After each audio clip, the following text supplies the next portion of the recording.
فالدنيا بقى بدات تروح في داهيه خالص، ما بقاش في فعلا اكل في السوق. مش مفيش فلوس، لا، في غني في فقير، لكن مفيش اكل في السوق، مفيش بضاعه في السوق.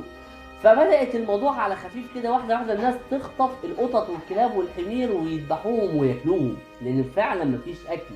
لدرجه بقى ان الموضوع ما بقاش بقى وصل لخطف واكل بس، لا، ده بقى في تجاره للقطط والكلاب، ان ده ليه سعر وده ليه سعر.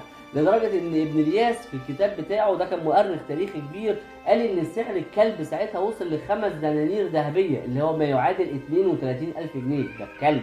سعر القطه وصل ل3 دنانير ذهبيه، اللي هو ب20,000 جنيه دلوقتي، الكلب والقطه. فانت لما تنزل تشتري شويه عيش ومكرونه تحمد ربنا عليهم الصراحه. وذكر المؤرخ سبط بن الجوزي في كتابه مرآة الزمن ان في واحده نزلت عقد من اللؤلؤ. اللؤلؤ ساعتها كان نادر جدا وغالي جدا، نزلت بعقد من اللؤلؤ على اول الحاره بتاعتها، وبتقول